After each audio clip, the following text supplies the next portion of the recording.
Oh God. Yeah, so you see we're getting different. So you'll go to menu. Normally your default menu is the thing that's flashing by all the time. Daytime, Right. salt level, water temperature. You go menu, you got your settings, which is really you don't use much besides setting things, your timers, which you're setting your timers, and then your diagnostic. Then you press over to get into any of the menus. And that's our salt level right now, 1200. This is the pool temp right now. This is the amp draw going on, which is not really, that's something for the salt system. It's not amp draw of these or whatever. It's continuity in the water and all. And so you'll see that. That other number, that menu, like, so here's the default. It's normally flashing by and showing something, and you're seeing like 1900. That's a lot. That's 24-hour average, which is normally fine. But when you first start up, you don't want to be determining on that. You want to go and see what it is. So put the salt in, then wait 12 hours, and then you can then look at that number. But I would always still maybe go check on like this initial open and go check that diagnostic, make sure it's right. After tomorrow, and after you get your salt baselined and you're not doing this whole up and down, then you can always depend on the first number. It'll be giving you a good average. But right now, it's not getting enough time to do that. And then he shocked the daylights out of it. Probably let Erica know in a day or so, day or two, see what it's looking like. And then it might need to be shocked or hit one more little chlorine boost from there. And that's not a big deal. One of us can run by and just pop in and shock it. Can I just buy shock? Yeah, you can buy shock as well. It's just called shock. Well, it's granular chlorine, so it's a powdered chlorine, not tablets or anything like that. But some people call it shock or whatever we call it. But granular chlorine, they sell it in little 1 pound bags. The easiest way, you won't need much more than say 3 pounds. And then when you add it, you literally cut the bag and pour it into the skimmer. We always put it on recirculate up here so it bypasses the filter. But on 1 pound or something, that's when he's doing it like he put half a bucket. And all like 1 little pound, you don't even have to do that. You just run it through the filter. It ain't gonna be enough to like hurt anything or anything like that. So you're just slowly pouring it in, and you saw it come out of your jets. He poured it in the skimmer. And, then, and you can throw it in the pool, like mix it in a bucket and pour it in the pool. A lot of people do that.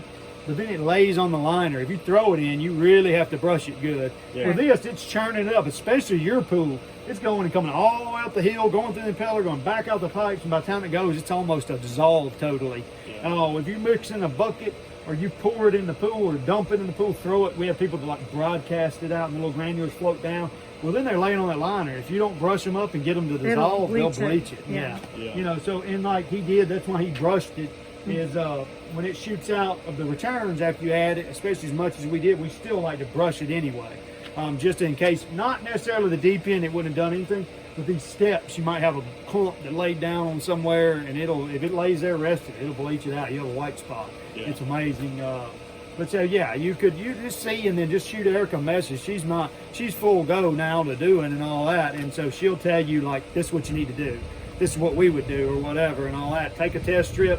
Test it, she'll tell you, because I bet, pH wise, you're probably gonna have to maybe raise or lower something on it, a little bit, and you may need a little bit of stabilizer if you remember that. The chlorine, the conditioner, it's got that sunscreen for your chlorine, keeps the UV rays from sucking all the chlorine out. You put it in once a year, and then it's in the pool. It doesn't leave like chlorine, it doesn't get used up. It's just in there like salt. It's got a residual or a amount, and then that's it. This pool usually would take about 6 to 8 pounds, but once you dip a strip, she'll be able to tell you, like, okay, you don't have any. It's that last reading, right? Well, most time it's the last reading on them. This strip doesn't read it as far as that goes. Normally it's the very bottom one. There's some of them that'll have a 4-way strip, and it'll give you pH, alkalinity, chlorine, or whatever. You can do those, but they don't really give you a good stabilizer reading either.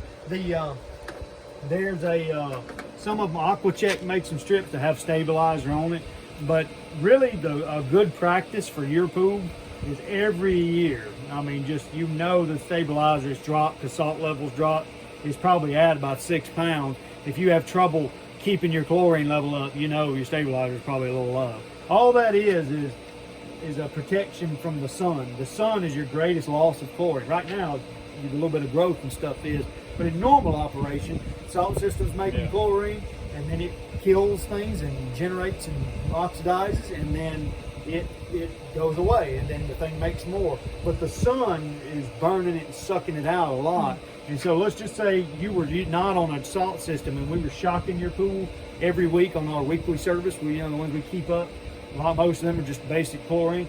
Say we shocked it every week with 2 pounds, and put tablets in the skimmer, and then we come back next Wednesday, or next Monday, and it's 0 chlorine. And we shock it again, and it brings up to a 20. And we come back next Monday, it's 0.